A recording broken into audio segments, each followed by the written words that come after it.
He walked into the boardroom like he owned the building, his mistress hanging on his arm, laughing at a joke only they understood. Marcus Sterling was minutes away from being named CEO of the largest tech conglomerate in New York. He had the votes, he had the confidence, and he had successfully hidden his affair from his boring housewife, Elena. Or so he thought. But as the heavy oak doors swung open for the new company president to enter, the room fell dead silent. The person at the head of the table wasn't a stranger. It wasn't a man. It was Eleanor. And she wasn't looking at him with love. She was looking at him with a termination letter. The sunlight filtered through the sheer curtains of the penthouse master bedroom in Manhattan, casting long, pale shadows across the duvet. Marcus Sterling adjusted his silk tie in the mirror, admiring the sharp cut of his jawline. Today was the day.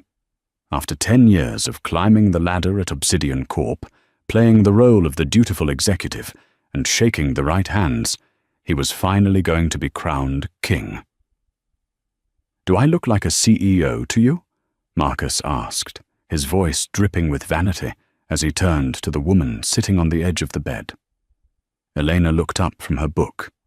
She was wearing a simple, oversized beige sweater and reading glasses that slid slightly down her nose. To the outside world, and specifically to Marcus, Elena was the quintessential trophy wife, quiet, unassuming, and entirely dependent on his paycheck.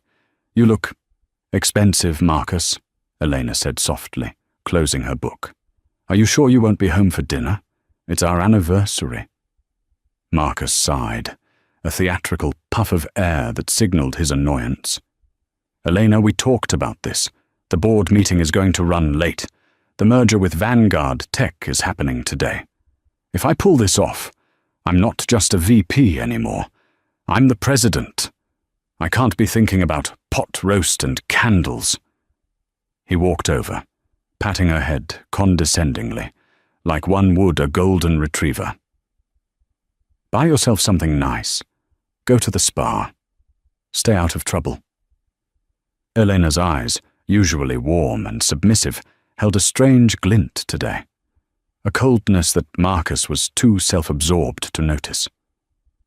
"Good luck, Marcus. I have a feeling today is going to be full of surprises." "I make my own luck," he scoffed. He grabbed his briefcase and stormed out of the apartment, checking his phone before the elevator doors even closed. A text message waited for him. "Jessica, I'm downstairs in the Uber, wearing that red dress you bought me. Can't wait to see you take the throne, Daddy." Marcus smirked. Jessica was everything Eleanor wasn't. She was 24, fiery, ambitious, and looked spectacular in red. She was his assistant, technically, but everyone in the office knew the boundaries had been blurred years ago. Bringing her to the board meeting was risky, yes, but Marcus was feeling invincible. Today, the old CEO, Mr. Silas Thorne, was stepping down due to illness. The replacement hadn't been announced publicly, but Marcus had secured the votes. He was untouchable. Down in the lobby, the air was crisp. He slid into the back of the luxury sedan where Jessica was waiting. She squealed, throwing her arms around his neck, the scent of expensive perfume filling the car. "Are you ready to rule the world?" she whispered, nipping at his ear. "Almost," Marcus replied, smoothing his suit jacket. "Just one more meeting. Once I'm confirmed, I'm filing the divorce papers. Elena gets the beach house, I get the company and you." Jessica pouted playfully. "Make sure she doesn't get too much. I want that beach house." "Don't worry, babe," Marcus laughed, watching the New York skyline blur past the window. "Elena doesn't know how to fight. She wouldn't know a lawyer from a landscaper. Today, we win." What Marcus didn't see was the black SUV trailing 2 cars behind them, and he certainly didn't see Elena standing on the balcony of their penthouse, phone pressed to her ear, her demeanor completely transformed. The shy housewife, was gone. "Arthur," Elena said into the phone, her voice razor-sharp. "He's on his way. Is the board assembled?" "Yes, Madame President." The deep voice of Arthur Penhaligon, the most feared corporate attorney in the city, replied. "They are waiting for your entrance." "Good," Elena said, watching Marcus's car disappear into traffic. "Let's start the show." The headquarters of Obsidian Corp was a glass monolith piercing the sky of Midtown. It was a fortress of money and power. When the car pulled up, Marcus stepped out first, buttoning his jacket with an air of extreme importance. He extended a hand to Jessica, who stepped out revealing a dress that was arguably too short for a corporate environment, but perfect for making a statement. Marcus didn't care about decorum today. He wanted to flaunt his victory. As they walked through the revolving doors, the security guards nodded. "Good morning, Mr. Sterling." "Morning, Jerry. Keep the paparazzi back today, will you?" Marcus winked, though there were no paparazzi, only confused employees heading to the elevators. As they crossed the marble lobby, whispers rippled through the crowd. Marcus interpreted the looks as admiration. He squeezed Jessica's waist. "See that?" he whispered to her. "They know. They can smell the power shift." Jessica giggled, flipping her hair. "They're looking at me because I'm with the future boss." But the whispers weren't about power. Is that his assistant?" one receptionist whispered to another. "Does he know who's upstairs?" "He's actually bringing her to the transition meeting? He's insane." They reached the executive elevator. Inside, the atmosphere was heavy. A junior analyst, Timothy, was already inside, clutching a stack of files. He looked at Marcus, then at Jessica, and his face went pale. "Mr. Sterling," Timothy stammered. Good luck today." "Luck is for losers, Tim," Marcus replied arrogantly. "By the way, have the quarterly reports on my desk by noon.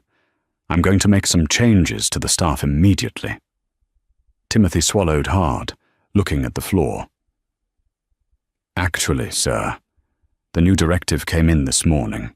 All staffing changes have to be approved by the president." Marcus laughed, a harsh, barking sound.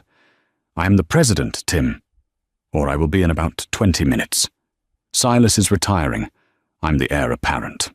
Don't be thick." The elevator pinged at the 40th floor, the executive suite. Marcus strode out, Jessica clicking along beside him in her red heels. The hallway was lined with portraits of past CEOs. Marcus paused at the empty spot at the end of the wall. "That's where my face goes," he told Jessica. They reached the double mahogany doors of the main conference room. This was it. The inner sanctum. Marcus adjusted his cuffs, took a deep breath, and pushed the doors open. The room was full. The heavy scent of coffee and tension hung in the air. The 12 board members of Obsidian Corp sat around the massive oval table. These were titans of industry, men and women who controlled billions. At the far end sat Arthur Penhaligon, the company's general counsel. Arthur was a shark in a 3-piece suit, a man who rarely smiled and never lost. Arthur looked up, his eyes scanning Marcus, then drifting disapprovingly to Jessica. "Marcus," Arthur said, his voice like gravel. "You're late." "Fashionably late, Arthur," Marcus said, pulling out a chair near the head of the table. He gestured for Jessica to sit next to him. The room went deadly quiet. Mrs. Gable, the head of HR and a conservative woman in her 60s, cleared her throat loudly. "Mr. Sterling, this is a closed session for board members and senior stakeholders only.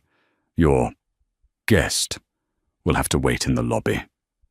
Marcus smiled condescendingly. Now, Mrs. Gable. Jessica is my executive assistant. She's going to be taking notes. And considering I'm about to be voted in as CEO, I think I can decide who sits in my meetings." He looked around the table, expecting nods of submission. Instead, he saw uncomfortable shifting. People were looking down at their tablets, avoiding eye contact. "Is there a problem?" Marcus asked, his voice losing a fraction of its warmth. "The vote hasn't happened yet, Marcus," Arthur said calmly, tapping a gold pen against his legal pad. "And frankly, the agenda has changed." "Changed?" Marcus bristled. "What do you mean changed? Silas is out. I'm the senior VP. The succession plan is clear." "The succession plan," Arthur corrected, "was contingent on the approval of the majority shareholder." Marcus waved his hand dismissively. "The majority shareholder is a ghost entity. Aurora Holdings. They never show up. They just sign off on whatever Silas recommends. I have Silas's recommendation." "Actually," Arthur said, a small, dangerous smile playing on his lips, "the representative from Aurora Holdings is here today. In fact, they have acquired the controlling interest in Obsidian Corp. As of 8 a.m. this morning. They are now the acting president of the board." Marcus froze. This wasn't in the plan. A hostile takeover? "Now? Who?" Marcus demanded, standing up. "Who bought us out? Is it Vanguard? If it's Vanguard, I can negotiate with them." "It's not Vanguard," Arthur said, checking his watch. "And she prefers to do her own negotiating." "She?" Jessica piped up, looking confused. "A woman bought the company." "Quiet, Jessica," Marcus snapped, his stress levels spiking. He turned back to Arthur. "Arthur, stop playing games. Who is the new president?" At that exact moment, the side door, the private entrance reserved only for the owner, clicked unlocked. The sound echoed like a gunshot in the silent room. The handle turned. Marcus straightened his tie, preparing to intimidate whoever walked through that door. He expected a fierce businesswoman from London, or perhaps a tech mogul from Silicon Valley. He prepared his best charming smile, the one he used to manipulate everyone. The door swung open. First came the click of sensible, yet undeniably expensive black stilettos. Then, a figure stepped into the light. She wore a tailored white power suit that screamed authority, her hair pulled back in a severe, elegant chignon. She held a leather portfolio in one hand and a steaming cup of herbal tea in the other. Marcus blinked. He blinked again. His brain refused to process the visual data. It was Eleanor. But it wasn't the Eleanor he had left at home. The glasses were gone. The slump in her shoulders was gone. She stood 6 feet tall in her heels, radiating an aura of absolute dominance.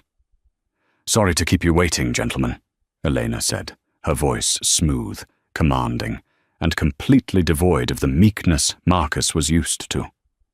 She walked to the head of the table, the chair reserved for the president. She placed her tea down on the coaster. She didn't even look at Marcus. Marcus let out a breathless, confused laugh. "Elena, what are you doing here? Did you bring me my lunch or something? Honey, you can't be in here." He turned to the board, chuckling nervously. "I'm so sorry, everyone. My wife, she gets confused sometimes.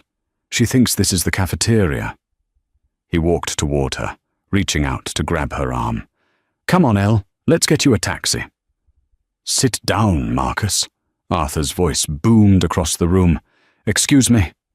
Marcus spun around. "I said sit down," Arthur repeated. "You are addressing the president of Obsidian Corp." Marcus looked at Arthur, then back at Eleanor. Eleanor finally turned her gaze toward him.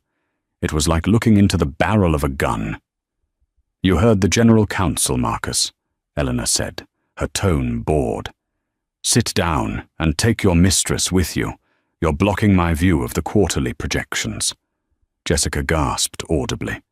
The board members remained stone-faced, though a few exchanged amused glances. "This is a joke," Marcus stammered, his face turning red. "Elena, stop this. It's not funny. Go home." Elena ignored him completely. She looked at the board. Item 1 on the agenda. Restructuring the executive leadership due to gross incompetence and ethical violations. Arthur, please read the file on Mr. Sterling. Elena, Marcus shouted, slamming his hand on the table. I am your husband. I am the CEO of this company. Elena slowly turned her head. She leaned forward, resting her elbows on the mahogany table, interlacing her fingers. The diamond ring on her finger, a ring she had bought for herself, he realized with a jolt, sparkled under the boardroom lights. Correction, she said softly, so everyone could hear. You are my soon-to-be ex-husband.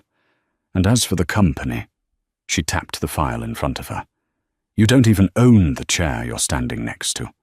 Aurora Holdings is me, Marcus. It has always been me. I inherited the initial capital from my grandfather, and I invested it. I bought Obsidian 10 years ago. I hired Silas to run it because I wanted a quiet life. But I've been watching. She narrowed her eyes. I've watched you steal credit for projects you didn't do. I've watched you embezzle funds for your business trips to Cabo. She flicked her eyes toward Jessica. And I've watched you bring your bed warmer into my boardroom. Elena stood up, towering over him. So no, Marcus. You aren't the CEO. You're just a liability I'm finally liquidating. The silence in the conference room was so absolute that the hum of the air conditioning sounded like a jet engine. Marcus stared at his wife. No, at the president, with his mouth slightly open, his mind racing to find a logical explanation that didn't end with his life in ruins.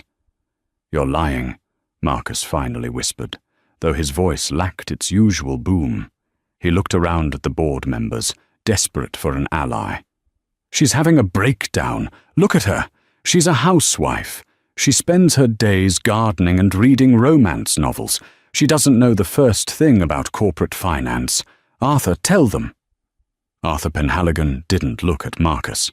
He was busy distributing a thick, leather-bound dossier to every member of the board. He slid the final copy across the polished mahogany to Marcus. I suggest you read page 4, Mr. Sterling, Arthur said dryly. It details the ownership transfer of Aurora Holdings dated 10 years ago. Elena Vance, your wife's maiden name, is the sole beneficiary and signatory. Marcus grabbed the file, his hands shaking. He flipped the pages violently. There it was, the signatures, the dates, the undeniable seal of the state of New York. I don't understand, Marcus stammered, sweat beginning to bead on his forehead. If you own the company, why did you let me work my way up? Why let me think I was earning this? Elena took a slow sip of her tea, the china cup clinking softly against the saucer. Because I wanted to see if you were the man I thought I married, Marcus. I wanted to see if you could succeed on merit. I stayed in the shadows to give you a fair chance. I told Silas to treat you like any other employee. She set the cup down, and her eyes hardened. But you didn't succeed on merit, did you? Elena pressed a button on the console built into the table. The massive screen behind her flickered to life. It displayed a complex spreadsheet highlighted in angry reds and yellows. Let's discuss the consulting fees for the last fiscal year, Elena said, her voice echoing in the room. Arthur, walk us through it. Arthur stood up, adjusting his glasses. Thank you, Madam President. Board members, if you look at the screen, you will see a series of payments totaling $1.2 million to a shell company called J&M Solutions. Jessica, sitting next to Marcus, stiffened. She pulled her red wrap tighter around her shoulders. J&M, Marcus said quickly, sweat now running down his temple. Yes, they are external consultants for the marketing transition. Vital to the merger. Is that so? Arthur asked. Because we traced the IP address of J&M Solutions. It registers to a laptop located at 420 Park Avenue. Your penthouse, Marcus. A gasp went through the room. One of the board members, a stern man named Mr. Holloway, took off his glasses. He's funneling company money into his own pockets? Not just his pockets, Elena interjected calmly. She clicked a remote. The screen changed. It was no longer a spreadsheet. It was a series of bank statements and credit card receipts. May 14th, Tiffany & Co. Diamond tennis bracelet. 15,000. Charged to client entertainment. June 2nd, the Ritz-Carlton, Paris, presidential suite. $8,000 a night. Charged to merger negotiations. July 10th, Porsche dealership. Down payment on a Boxster. 25,000. Charged to fleet vehicles. Elena looked at Jessica. Nice bracelet, by the way, Jessica. Is that the one from May 14th? Jessica instinctively covered her wrist, her face flushing a deep, guilty crimson. And the Porsche? Elena continued, raising an eyebrow. I noticed a new white Porsche in the company garage, parked in your reserved spot, Marcus. But you told me it was a company car for visiting dignitaries. It was an oversight, Marcus choked out. Accounting errors. I can explain all of this. I was going to pay it back once the bonus came through. There is no bonus, Marcus, Elena said, her voice dropping an octave. Because there is no profit. You tanked the Vanguard deal 3 months ago, didn't you? The room erupted. What? Mr. Holloway shouted. The Vanguard deal is the cornerstone of this quarter. He told us it was a done deal. He lied, Elena said simply. She clicked the remote again. On the screen appeared an email chain. It was between Marcus and the CEO of Vanguard. From CEO Vanguard to Marcus Sterling. Subject, termination of talks, Marcus. Your demands for a personal signing bonus of $2 million are unethical and illegal. We are pulling out of the merger effective immediately. Do not contact us again. The boardroom descended into chaos. The board members were shouting over each other. He tried to bribe them? He killed the merger for a kickback? This is fraud. Marcus stood up, his chair screeching against the floor. They're bluffing. Vanguard is playing hardball. I can fix it. You can't fix anything, Elena said, her voice cutting through the noise like a knife. Because as of this morning, I have personally apologized to Vanguard, reinstated the deal, and removed the obstacle. What obstacle? Marcus asked, breathing heavily. You, Elena smiled coldly. You are the obstacle, Marcus. You are fired, effective immediately, for cause, for embezzlement, corporate espionage, fraud, and gross misconduct. She looked at the security guard standing by the door. Jerry, you can escort Mr. Sterling out. Oh, and take his badge. He won't be needing access to the building anymore. Marcus looked at the guards, the same men he had winked at in the lobby just 20 minutes ago. They stepped forward, their faces grim. They weren't smiling anymore. You can't do this to me, Marcus screamed, his veneer of sophistication completely shattering. I built this department. I am Obsidian Corp. You're nothing but a housewife. You think you can run this? You'll run it into the ground in a week.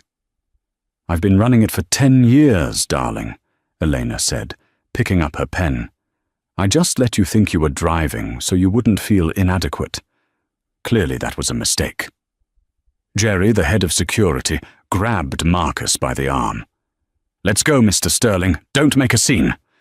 Get your hands off me. Marcus shoved the guard. He turned frantically to the board members. Holloway, Brenda, you know me. We play golf. Are you going to let her do this? The board members looked away. Holloway began studying his cuticles. Brenda suddenly found the ceiling very interesting. Marcus was radioactive. Realizing he had lost the room, Marcus turned his eyes to the only person left. Jessica. Jessica sat frozen in her chair, her hands gripping the edge of the mahogany table so hard her knuckles were white. The air in the room was suffocating. She had walked in here, envisioning herself as the Queen of New York, the power behind the throne.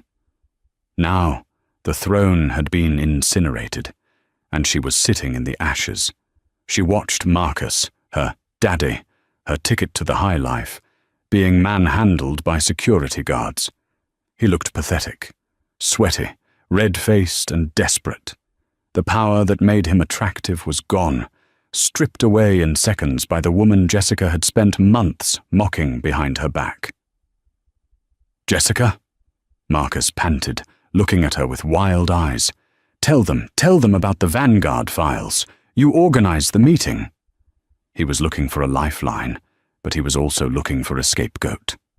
Elena shifted her gaze to Jessica. The president's expression wasn't angry. It was something far worse. Pity. "Yes, Jessica," Elena said softly. "Let's talk about you." Jessica swallowed hard. She stood up, her legs shaky in the high heels. I didn't know," she stammered, her voice high and thin. "I was just following orders. Mr. Sterling, he told me what to do. I'm just an assistant." "Just an assistant?" Elena repeated, amused. She opened a second folder on her desk. "According to payroll, you are listed as Senior Strategic Advisor with a salary of $250,000 a year. That's more than the head of engineering makes. Strange, considering you never finished your degree and your previous experience was working as a hostess at the Velvet Lounge." Jessica flushed. "I worked hard." "I'm sure you did," Elena said dryly, "but not at strategy." "Arthur, did Jessica sign the non-disclosure agreements regarding the embezzlement?" "She did not," Arthur replied, looking at Jessica with disdain. "However, her signature is on the credit card receipts for the hotel rooms in Paris, and on the lease for the apartment in Soho that the company is paying for." Elena nodded. "So you're an accomplice to fraud." Jessica's eyes widened. The reality of the situation hit her like a freight train. It wasn't just about losing the job. It was about jail time. She looked at Marcus, who was still struggling with the guards. "He made me do it," Jessica screamed, pointing a manicured finger at Marcus. "He said it was perks. He told me he owned the company. He promised me he was divorcing you because you were frigid and boring." The room gasped again. That was a step too far. Elena didn't flinch. She didn't even blink. She just looked at Jessica with a calm, terrifying intensity. "I may be boring, Jessica," Elena said, her voice smooth as silk. "But I am also the one who signs the checks, and I am the one who decides who gets prosecuted." Jessica turned on Marcus, her survival instinct taking over completely. She rushed toward him, hitting his chest with her fists. "You liar! You told me you were rich! You told me she was nobody! You used me!" Marcus, humiliated and cornered, shoved her back. She stumbled, falling into the chair. "Oh, shut up, you gold-digging brat!" Marcus snarled, his true face finally revealed to everyone. "You think I care about you? You were a distraction, a toy. You think I'd actually leave my wife for you? Elena has the money. You're just a secretary in a cheap dress." The silence that followed was heavy. Jessica sat there, stunned, tears streaking her mascara. The man who had whispered promises of love and luxury just an hour ago was now calling her a cheap toy in front of the most powerful people in the city. Elena watched the implosion with a detached satisfaction. "And there it is," she said quietly. "The character of the man you all trusted." She looked at Jerry. "Get him out. Now." The guards dragged Marcus out. He was still shouting, "Elena, baby, we can talk about this. I love you. Don't listen to her." As the heavy doors slammed shut, cutting off his voice. Now, it was just Jessica. She looked around the room. The board members were looking at her with pure disgust. She was alone.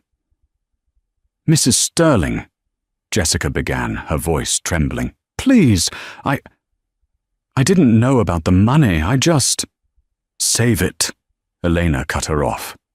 She stood up and walked around the table, stopping just inches from where Jessica sat. Elena loomed over her, elegant and untouchable. I'm going to give you a choice, Jessica, Elena said.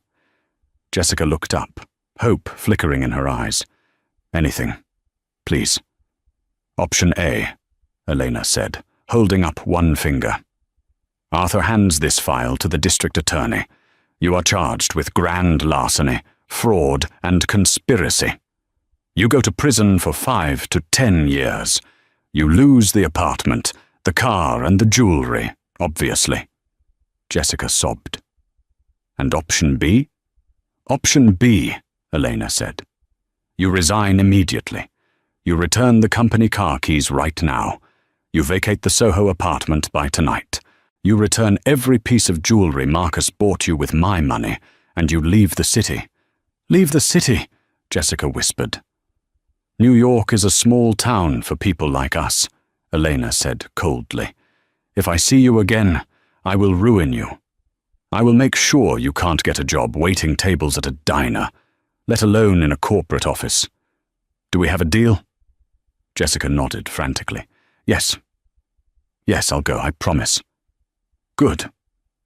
Elena held out her hand. Keys. Jessica fumbled in her purse, her hands shaking so badly she dropped her lipstick. She fished out the key fob to the Porsche and placed it in Eleanor's palm.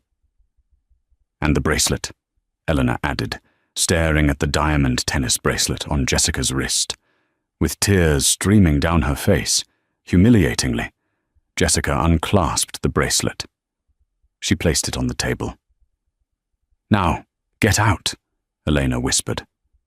Jessica grabbed her purse and ran. She didn't walk with the sway she had entered with. She ran, stumbling in her heels, a broken mess. The sound of her sobbing echoed down the hallway, long after she had left the room. Elena watched the door close. She took a deep breath, smoothing her white suit. She picked up the diamond bracelet from the table, looking at it under the light. It was beautiful. It was also evidence. She dropped it into a plastic evidence bag Arthur held open for her. She turned back to the stunned board of directors. They were staring at her with a mix of fear and newfound respect. Now, Elena said, walking back to the head of the table and sitting down in the president's chair. She clasped her hands together. That concludes the entertainment portion of the morning. Let's get back to business. Item 2. How we are going to save this company from the mess my husband created. Who has the Q3 projections? The room scrambled. Papers were shuffled. Tablets were tapped. For the first time in years, the board wasn't posturing or playing politics. They were working, because they knew, without a shadow of a doubt, that the woman at the head of the table was not to be trifled with. But for Elena, the war wasn't over. Marcus was gone from the building, but he wasn't gone from her life. Not yet. The divorce was going to be a battlefield, and unbeknownst to the board, Marcus had one final, desperate card to play, a secret he had kept hidden in the company archives that could bring everything Elena built crashing down. As the meeting adjourned hours later, Arthur leaned in close to Elena. You handled that perfectly, Madame President, he whispered. But you know he won't go quietly. He's going to go to the press. He's going to try to claim half your assets. Elena looked out the window at the city below. Let him try, Arthur. I didn't just fire him today. I set a trap, and he's about to walk right into the next phase. What phase is that? Arthur asked. Elena smiled, but it didn't reach her eyes. Total annihilation. 3 days had passed since the boardroom massacre. Marcus Sterling was not a man who went down quietly. In his mind, he was the victim, a brilliant executive blindsided by a vindictive, jealous wife who was out of her depth. Stripped of his corporate card, his access badges, and temporarily locked out of the penthouse, Marcus did what any desperate narcissist would do. He called the press. He sat in a booth at the Red Lion, a dimly lit, upscale bar frequented by Wall Street journalists. Across from him sat Gavin Slade, a reporter for the New York Chronicle, known for his sensationalist headlines and lack of moral compass. Marcus looked disheveled. His suit was wrinkled, his tie loose, and his eyes bloodshot. He nursed a whiskey, swirling the amber liquid angrily. "She's unstable, Gavin," Marcus said, leaning in. "That's the real story here. You have a woman who hasn't worked a day in 10 years, suddenly storming into a boardroom, claiming to be the president, and firing the man who built the company's value. It's a mental health crisis. Honestly, I'm worried about her." Gavin typed furiously on his tablet, a predatory grin on his face. "And the mistress? The rumors about the assistant?" Marcus waved his hand dismissively. "A fabrication. Elena is paranoid. She planted that girl, Jessica, to set me up. It was entrapment. I was mentoring the girl, nothing more. Elena has been off her medication for months. She's hallucinating affairs." It was a lie so bold, so audacious, that Marcus almost believed it himself. "So, you're saying the embezzlement charges are fake?" Gavin asked. "Fabricated evidence," Marcus insisted. "She controls the servers now. She can print whatever she wants. Look, if you run this story, CEO ousted by mentally unstable wife in hostile takeover, I will give you the exclusive rights to my biography when I get the company back." "And I will get it back." Gavin nodded. "It's a hell of a headline, Marcus. The Mad Queen of Obsidian. People love a story about a scorned woman destroying a successful man. It sells papers. The next morning, the story broke. Headline: Co-founder ousted. Is Elena Vance fit to lead or losing her mind? The article was vicious.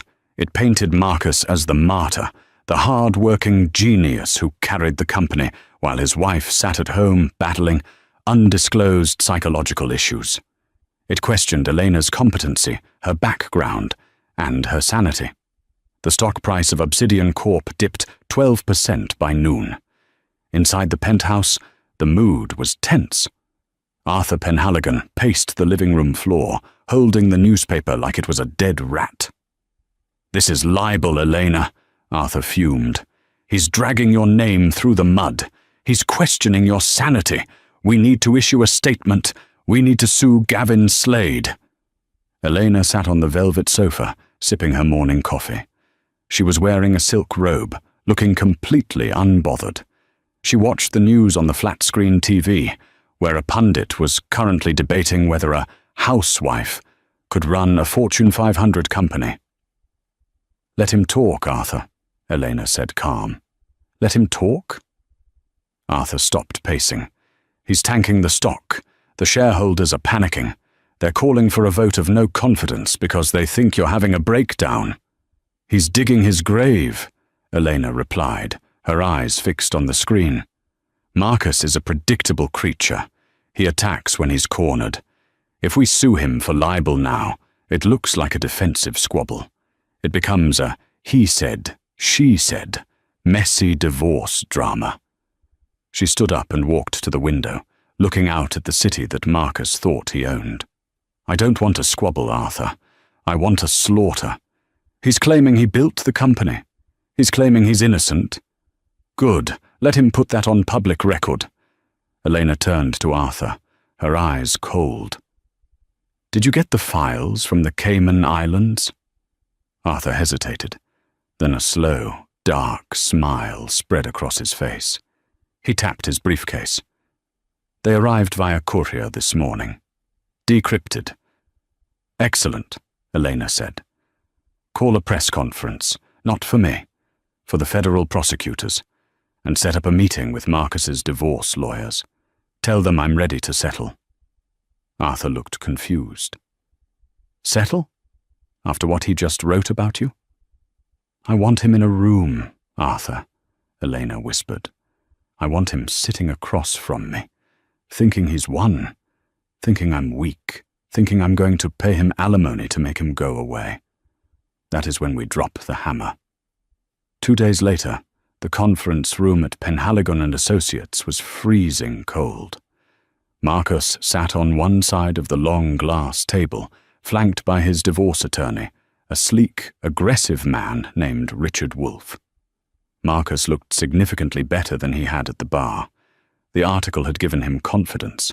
He thought he had won the PR war. He thought Elena was scared. When the door opened, Elena walked in alone.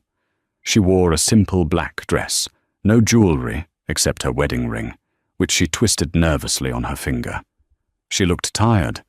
She carried no files, no briefcase, just a small clutch purse. Marcus smirked at Richard. See? His eyes said. She's broken. Elena, Marcus said, his voice dripping with fake sympathy. You look tired. This whole CEO thing, it's too much for you, isn't it? The stress is getting to you. Elena sat down, keeping her eyes on the table. I just want this over, Marcus. The reporters are camped outside the building. The shareholders are screaming. I can't take the fighting. Of course you can't, Marcus said soothingly. You weren't built for war, Elle. You were built for comfort. Look, I'm willing to make this go away. I'll issue a statement saying we've reconciled our differences. I'll take over the CEO role again, just to stabilize the stock, you understand. And you can go back to your garden. We'll split the assets 50-50, as per the law. Richard Wolfe slid a settlement agreement across the table. It's a standard agreement, Mrs. Sterling. Marcus gets reinstated. His record is expunged of the embezzlement misunderstandings, and he receives $50 million in alimony for the emotional distress caused by your public outburst. Elena looked at the paper. 50 million, she asked softly. It's fair, Marcus said, leaning back in his chair, putting his hands behind his head. Considering you ruined my reputation. But I'm a forgiving man. Sign it, Elena. Let's go back to normal. Elena picked up the pen. Her hand hovered over the paper. Marcus watched her, his heart pounding with victory. He had done it. He had bluffed his way back to the top. Then, Elena stopped. She looked up. The tiredness vanished from her face instantly. The nervous twisting of the ring stopped. Her eyes were clear, sharp, and mocking. You know, Marcus, she said, her voice steady and strong. There's just one problem with your narrative about being the genius behind the company. Marcus frowned. The shift in her demeanor was unsettling. And what's that? Geniuses don't leave a digital paper trail, Elena said.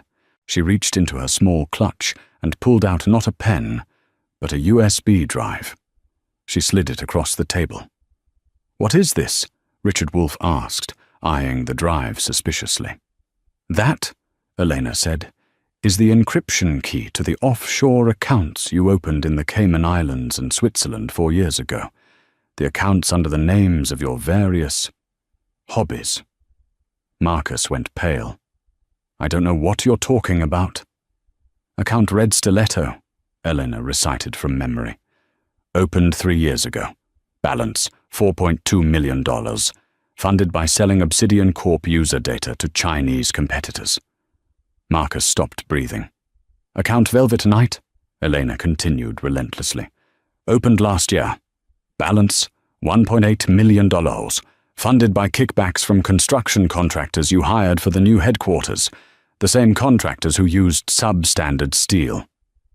Richard Wolfe slowly pulled his hands away from the settlement papers. He looked at his client. Marcus, is this true? Selling user data that's federal espionage. She's lying, Marcus shouted, standing up. It's another fabrication. And finally, Elena said, ignoring his outburst, Account Jessica 1. You were stupid enough to put your mistress's name on a laundering account. You moved $500,000 into it last week, just before the board meeting. Attempting to hide assets during a divorce proceeding is a felony, Marcus. But selling trade secrets? That's treason. You have no proof, Marcus screamed. It's just numbers on a drive. You can't prove I opened them. Elena smiled. It was a terrifying sight. I didn't have to prove it, Marcus. You did. What? I knew about the accounts 2 years ago, Elena revealed. I could have fired you then. But I needed you to link yourself to them undeniably. So last month, I sent a phishing email to your private, encrypted email address. An email disguised as a security update from the Swiss bank. You clicked it, you logged in, you gave me your biometric data, your passwords, and your location history. She leaned forward. I have video of you accessing the accounts from your office computer. I have the wire transfers. I have everything. Marcus slumped back into his chair. He felt like the room was spinning. So, what? You're going to blackmail me? You want me to sign away my alimony? Oh, Marcus, Elena laughed, a cold, humorless sound. You still don't get it. This isn't a negotiation. This is a notification. Notification of what? Elena looked toward the door of the conference room. You can come in now. The door burst open. It wasn't Arthur. It wasn't a waiter. 6 agents in windbreakers emblazoned with FBI stormed into the room. Behind them were 2 officers from the IRS Criminal Investigation Division. Marcus Sterling, the lead agent barked, holding up a warrant. You are under arrest for wire fraud, corporate espionage, tax evasion, and money laundering. Marcus scrambled backward, knocking his chair over. No, this is a mistake. My wife. She's setting me up. The agents grabbed him, spinning him around and slamming him against the glass wall. The cold metal of handcuffs clicked around his wrists, a sound that signaled the definitive end of his life as a free man. Richard Wolfe, the divorce lawyer, began packing his briefcase immediately. I am withdrawing as counsel, Mr. Sterling. I do not represent clients in federal espionage cases. Richard! You can't leave me, Marcus screamed as he was hauled toward the door.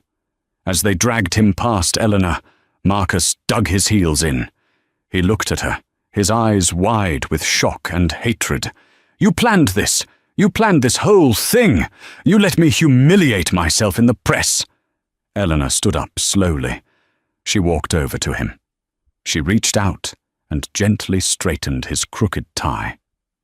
I told you on our anniversary, Marcus, she whispered, so only he could hear.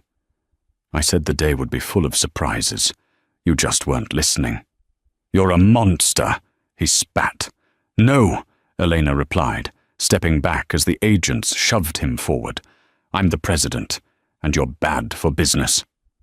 She watched as they dragged him out of the room, his screams echoing down the corridor, flashing bulbs of the press waiting outside, capturing his final walk of shame. This time there was no mistress, no arrogance, and no way out.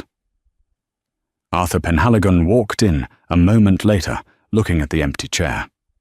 The SEC is already on the phone, Arthur said. And the stock price? Let me guess, Elena said, picking up her purse. It just jumped 15%, Arthur smiled. The market loves a corruption cleanup. They're calling you the Iron Lady of Tech. Elena let out a long breath, the tension finally leaving her shoulders. Iron Lady, she mused.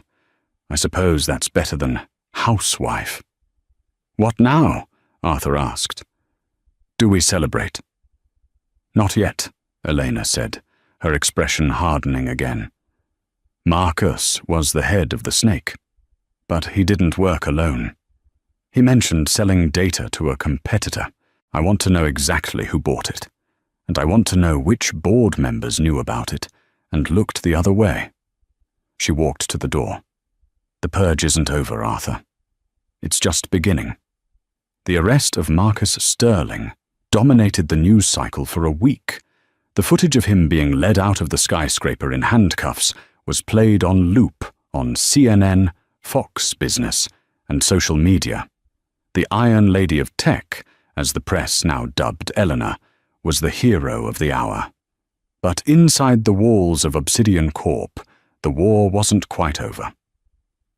1 week after the arrest, Elena called an emergency meeting of the remaining board members. The atmosphere in the boardroom was radically different. Gone was the casual arrogance of the boys' club. The air was thick with anxiety. The remaining 10 board members sat stiffly, checking their watches, wiping sweat from their brows. They knew Marcus was the fall guy, but they also knew that corruption on that scale rarely happened in a vacuum. Elena entered. She didn't walk in with a teacup this time. She walked in with a stack of resignation letters, typed and ready for signatures. She took her seat at the head of the table. She didn't sit. She remained standing, leaning her knuckles on the mahogany. "Gentlemen, and Mrs. Gable," Elena began, her voice echoing slightly. "We have stopped the bleeding. The stock is stabilizing. The FBI has what they need on Marcus. But I have a question that has been keeping me awake at night." She looked at Mr. Holloway, the senior board member who had feigned shock at the embezzlement revelation just days ago. "Mr. Holloway," Elena said, "you've been on this board for 15 years. You head the audit committee. You're the one who is supposed to catch financial irregularities." Holloway cleared his throat, adjusting his silk tie nervously. "Elena, Madame President, as I said, Marcus was a master manipulator. He hid the accounts well. We were all victims of his deception." "Were you?" Elena asked, tilting her head. "Because I found something interesting in Marcus's emails. Not the ones to the bank, the ones to you." Holloway froze. Elena tapped the screen behind her. An email appeared. It was dated 2 years prior. From Marcus Sterling to Jonathan Holloway. Subject, the Cayman Arrangement. John, regarding the consulting fee for looking the other way on the Vanguard numbers, the usual account, or do you want it in crypto this time? A collective gasp went through the room.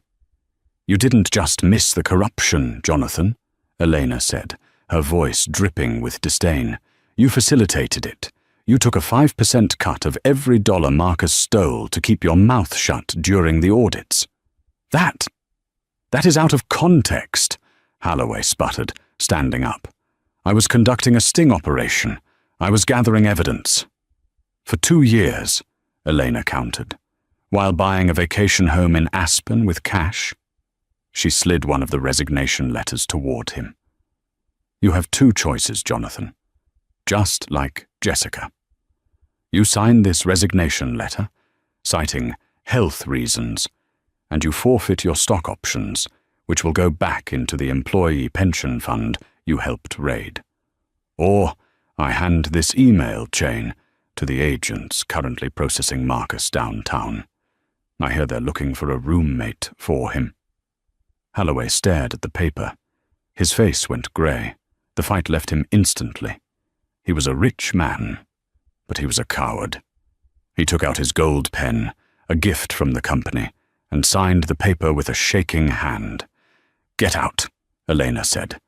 Holloway fled the room, stripped of his dignity. Elena turned to the rest of the table.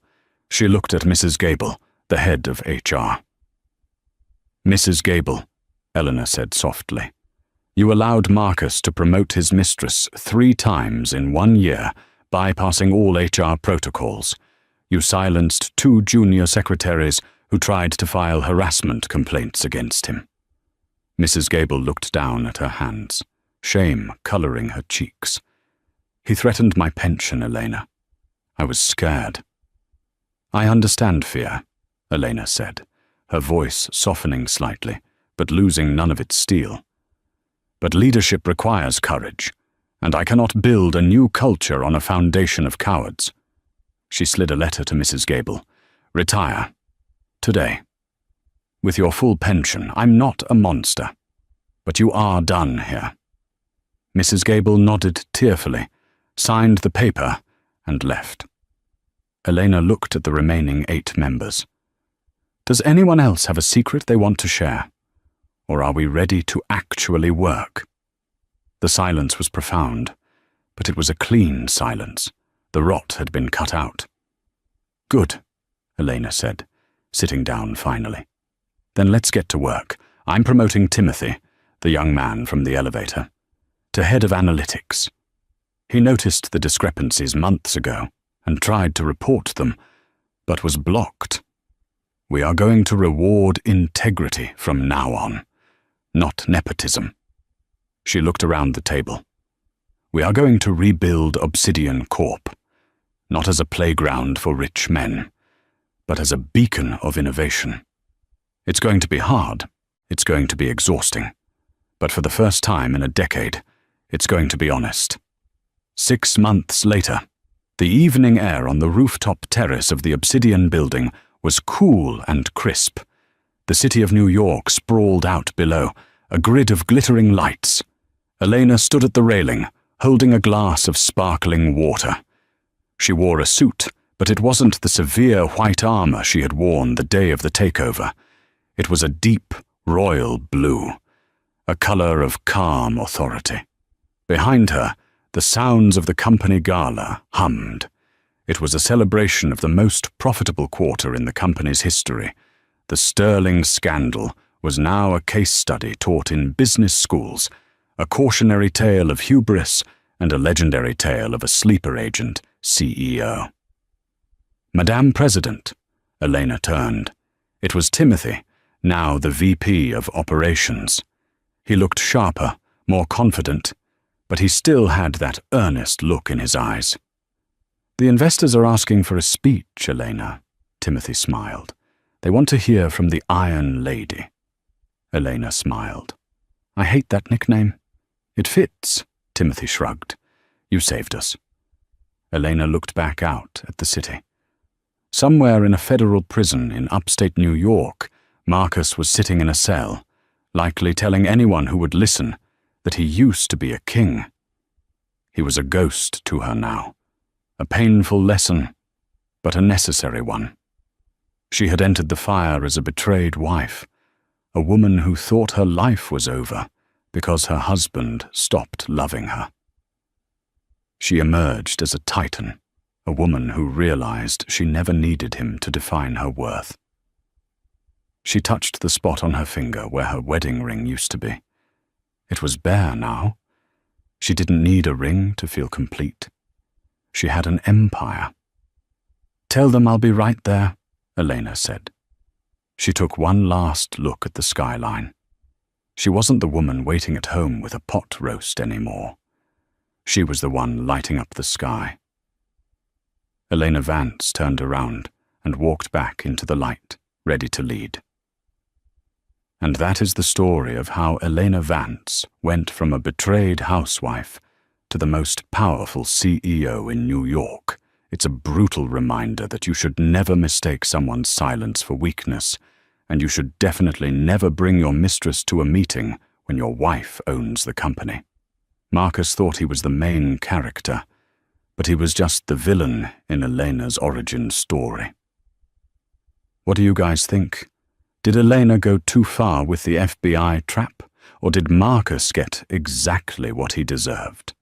And honestly, would you have the guts to walk into that boardroom like she did?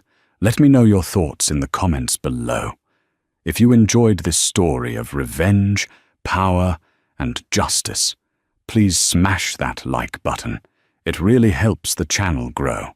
And don't forget to subscribe and hit the notification bell so you never miss our next story.